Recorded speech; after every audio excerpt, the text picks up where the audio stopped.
course we're going to our wives like, hey, Yeah. we want to buy a video game store. We need our houses for collateral.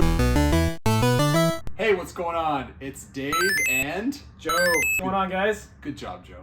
I remembered my name. You remembered your name. Good start. So this is a totally new possible series that we're going to do on the channel where we're going to talk about stuff. Drop some knowledge.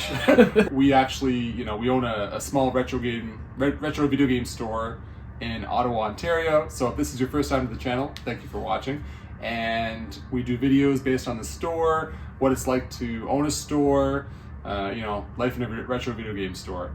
We absolutely love the retro gaming community. We've been watching YouTube videos for like 10 plus years. Forever, yeah. Forever, since YouTube was created. We're in Joe's basement. Yes, this gives us credibility as YouTubers, the shelf of games. Yeah, this is not a green screen. This is totally Joe's collection. Today's question is, how do you guys meet? What's your origin story? How do you start a video game store? Yeah. How did we start our store? So we're going to talk about that. So it all started. There was an Ottawa video game collector group on Facebook. Honestly, the group was pretty toxic. It was mostly people just trying to get good deals from other people who didn't know what they were selling. If you listed something for kind of what it went for or a bit lower, it typically didn't sell. Or, as most of you who have tried to sell something online have dealt with, it's usually people messaging you, is this available? Yeah, sure. Okay, I'll meet you. And then they just kind of ghost you. So I put an ad up for a few things I didn't want in my collection anymore. And again, that was happening. People were messaging, either lowballing or just not showing up for deals.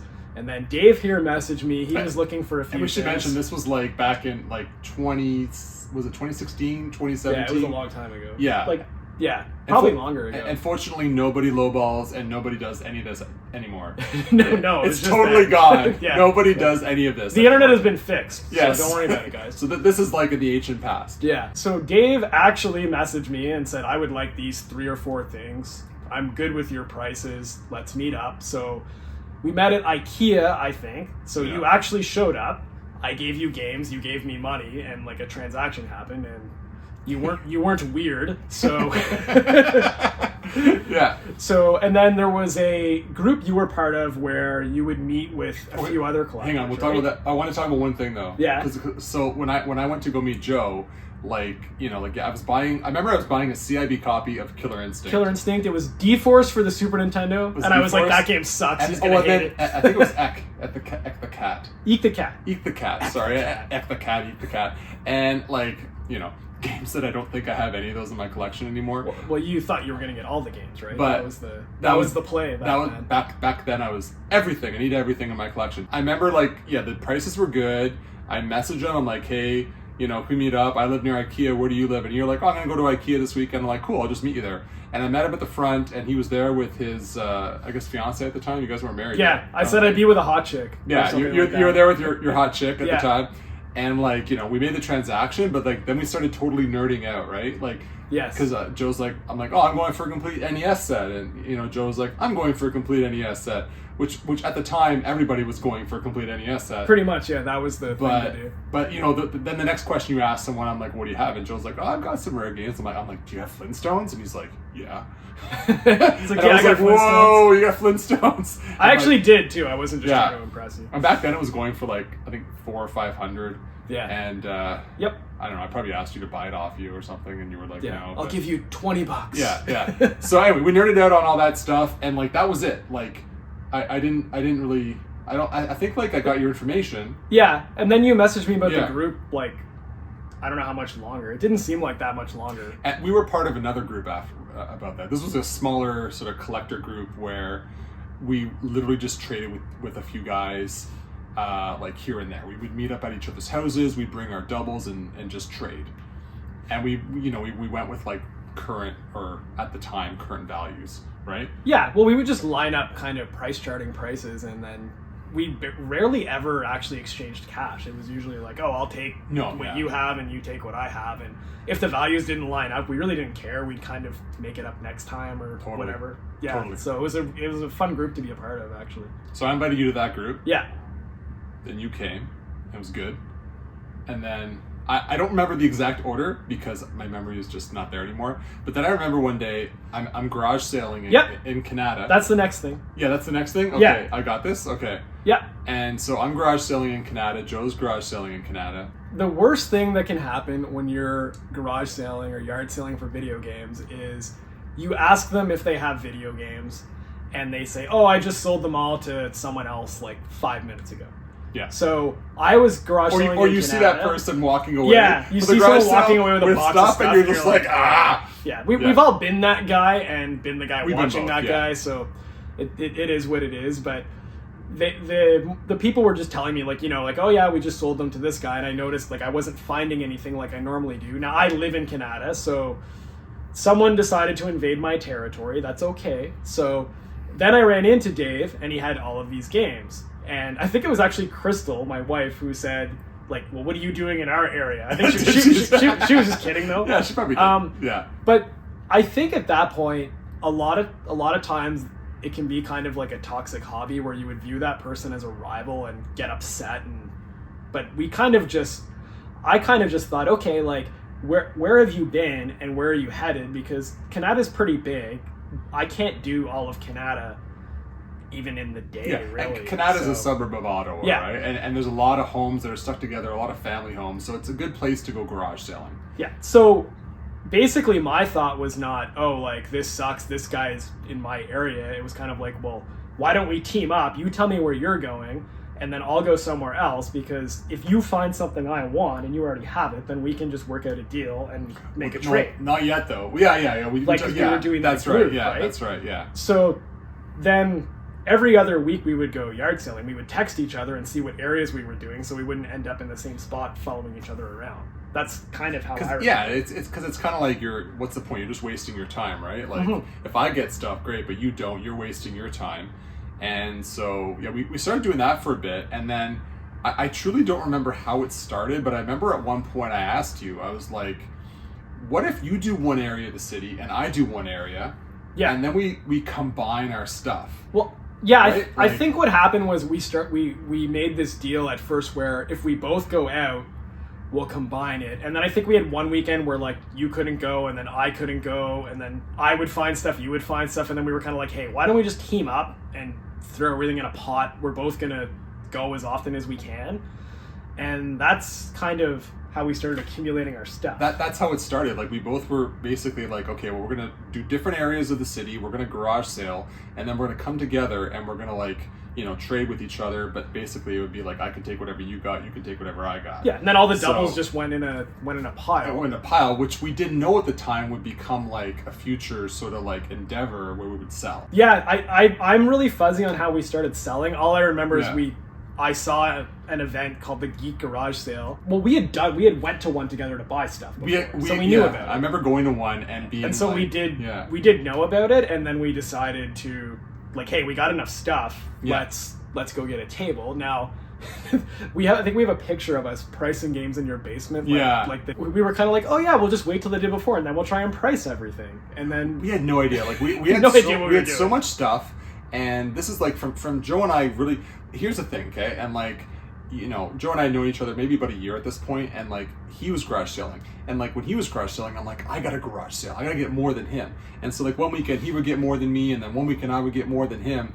And that just kind of motivated the two of us to keep getting more and more and more. And, like, I remember you sending me pictures on my phone, and I'd be like, oh, Joe got all that stuff. I'm like, that's awesome. I'm like, I need to get more. And, like, so we would go back and forth, and like Joe said, we acquired a lot of stuff, and we're like, okay, we need to sell this stuff because we're not going to keep all of it. And ultimately the goal was to sell it and then just use the money to buy more games, right? And so we did the Geek Garage Sale. And we didn't know what we were doing. Like, we priced stuff out. We bought these, like, little stickers that didn't work. Didn't work properly. And, like, you know, we stayed up late. We priced them all together. And, you know, I think we did the sale with the intention of, like, okay, well, and this was, like, was this at the end of the summer? I want to say it was. Yeah, like, it was in August. It was yeah, because we did it, like, on my birthday, I think. Okay. Like, that was literally how I spent my birthday, which is the best way to spend your birthday, selling video games at an event. Yeah, totally. That's good. I know. Yeah. Definitely the way to go. You celebrate with all the money. Yeah. And so we did this. We did the sale, and, like, there weren't a lot of video game vendors at these events. This is back in, like, 2017, 2018. But there's only like two or three. and our prices were really good because we were and have always been fair with prices, and we've always tried to give the best possible price. Well, and back then we were getting everything at yard sales, so we weren't, like, our cost was really low, so we were able to pass that on to the people at the show. Yeah. But I was surprised by how well we did. I remember I think we spun up our Facebook page literally like a week before. No, do you remember, like, our we didn't even have a name back then. Yeah, we didn't have a name. Our name was Joseph LaFlamme. Yeah. Which was, your name.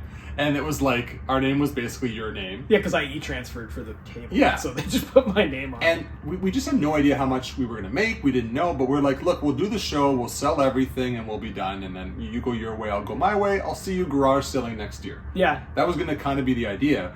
And we ended up having a really good day. Well, and we thought we would sell everything. And we thought we'd sell everything. And we sold like 20% of our inventory, and we still had really good stuff. We finished the event, and then Shannon from Geeked Out came up to us and said, hey, I'm doing a show in a couple weeks. Would you guys like to do it? So we decided to do that event, like 2 weeks later. And do you remember what happened during that event? Not necessarily, no. You had Leo, so I did it by myself with Crystal, didn't I? No, that was the year after was that. that. The year after? That was the year after that. So we did that event. We sold a bit more, and then we had more stuff. And we're like, okay, what do we do? And I think it just ended up that there were like more shows that came up.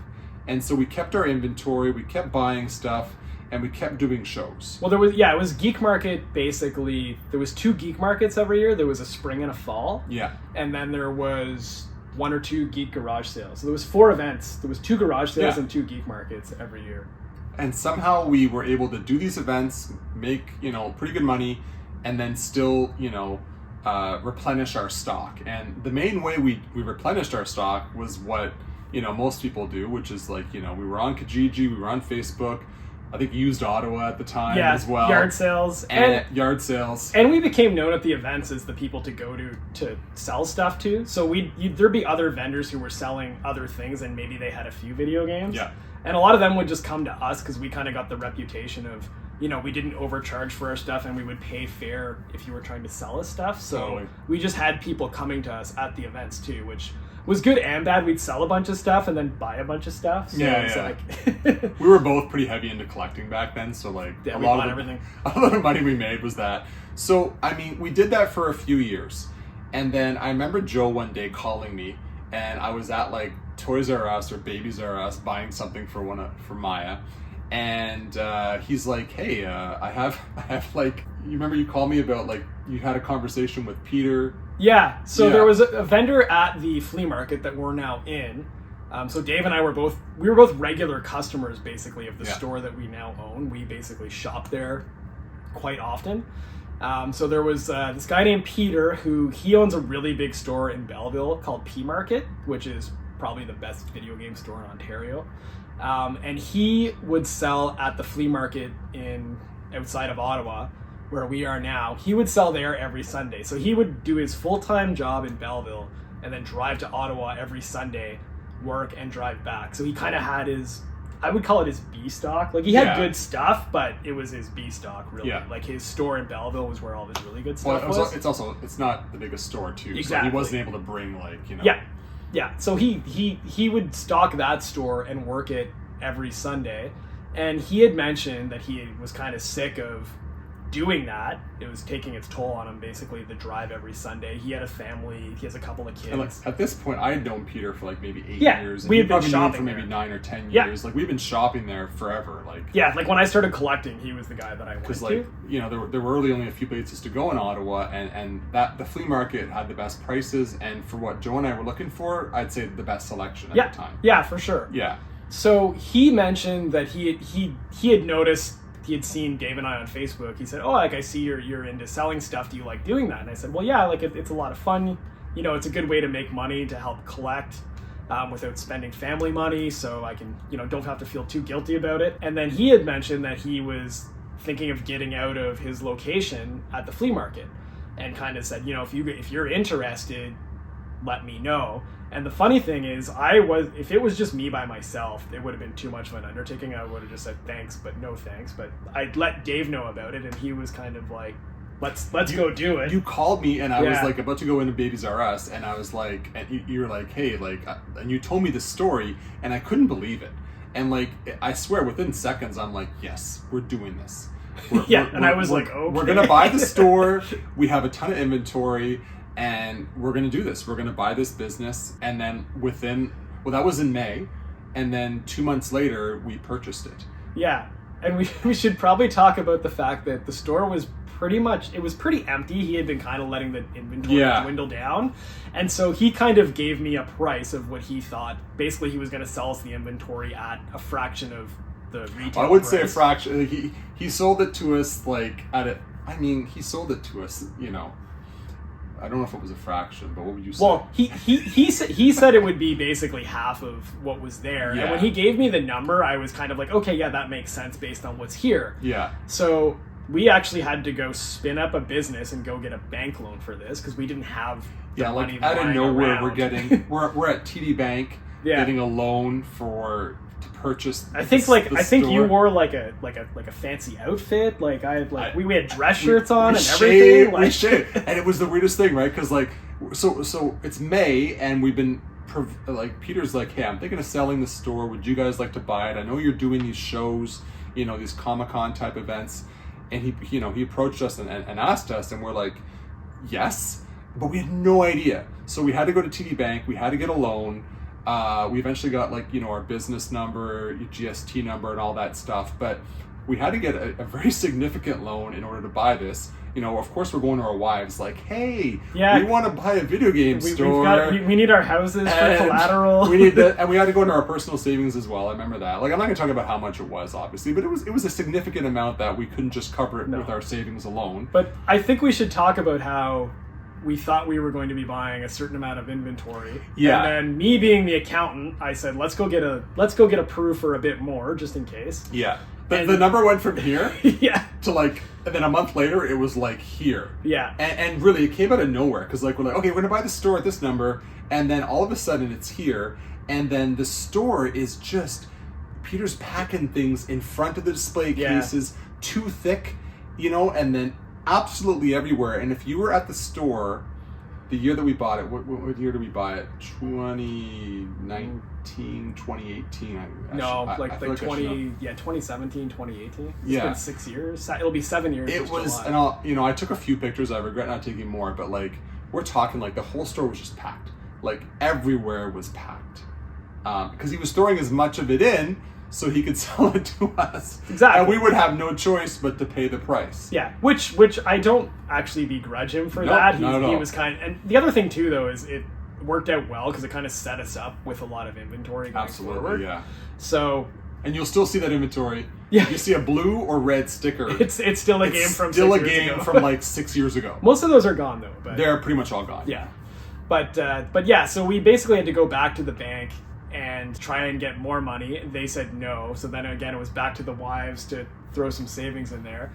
I also thought it was interesting, if you're ever thinking about starting a business, don't tell them you're borrowing the money to buy inventory. Yeah. Apparently they don't lend you money for inventory. So I don't know how you're actually supposed to start a business. That was shocking. I'm like, what do you mean you don't lend money for inventory? How do you buy? So they approved us for a loan without actually asking us what we were going to do with the money, number one. Then when we were honest with them, they said, don't reapply because your first loan will be gone and you're not going to get approved for more. Yeah. So we, again, went back to the wives. We had a business plan. We thought we could do well. We knew we were passionate about it. So I wasn't worried that we weren't going to do well. I figured we would at least pay back the loan. We weren't just passionate. We love the hobby. We're passionate. We're both hard workers, and we both work well together, all that stuff. But we knew it would work because that store had been there for many years. We knew that's the other thing. We had a built-in customer base. We had a built-in customer base. We had the location. We knew we could revamp that store, and slowly that's what we did. Once we finally got the store, over the next year and a half, we took a lot of stuff out. We simplified it. We made some sections bigger. We reduced some sections. Mm-hmm. And the store you see today is not anywhere near what it was, 6 years ago. No, definitely not. No, it's a lot cleaner in there. Even compared to 2 years ago, we're always thinking about how can we make it better, how can we make it easier for people to shop there, because we do realize the space isn't as big as we would like it to be. But I think we do a very good job with the room that we have. It's floor to ceiling. I don't think we could do any better. No, so. There's no way to do, and we can't even fit everything in the store, unfortunately. So we have to be selective about what we bring. You know, I'm always disheartened when someone's like, hey, I'm looking for like Xbox 360 NHL games, and I'm like, I can't put those in the store. Yeah, like I've got a they're bunch like of $1, those. and I don't have room. There's no room. Yeah. But did we miss anything else from the origin story? Like, that's it? Eh? I don't think so. I think we did the store. One thing I will say is, and again, this isn't really a knock on Peter. He had his main store that he spent all of his time promoting. The flea market was kind of like an extra thing for him. But I think what we did is we took that built-in client base and we really grew it, because we promoted it online. Like we really, like, we still did the events in the area at first, which we found too difficult to run the store and do the events. We still did the shows after buying the store which for was like the next way too hard. 3 years. So we had this store that we were running every Sunday, and Frank was working at the store. And the first thing we did when we bought the store, I remember this, we said, Frank, we'd like you to keep working every Sunday if you still want to work. Yeah, he was part of the deal. And I think we gave him a bit of a raise. Yeah. Right away. We're like, because we knew Frank from shopping there. We're like, you're awesome. But we trusted him. We don't want you to leave. And he was actually shocked. And we're like, and Frank is still with us today, which is amazing. And then we kept doing these shows. We kept doing these the geek markets and whatnot. So we pull things from the store, we go, come back, and I think the last show that we did, or we're going to do, was March 2020. The COVID and we all remember what happened then. You know, and then after that we're just like, no, we just stopped doing them. But anyway, that's our origin story. Yeah, that's pretty like, much. That's like how Dave met Joe. That's how the store got started. You know, it's like we met each other like decent guys just looking to trade and sell their doubles, and then garage sailing, and we trusted each other, we worked well, we challenged each other, we built a friendship through the hobby, and sold together, and here we are now we're making YouTube videos. That's right. And we still like each other 7 years later. We still like each other, so like we're drinking beer, pretty good. We're making videos at his house, and we're gonna play games after this. It's too bad we didn't get like struck by lightning or anything. That'd be a cool origin story. That'd be cool. Yeah, this is all we got. No, this is it. Like this, and there was no plan for any of this. Like everything that's happened has just like happened, right? So anyway, thank you for watching. We appreciate it. If you haven't already, click the like button, subscribe, and we'll talk to you later. Cheers, guys. Cheers. There, I got it out.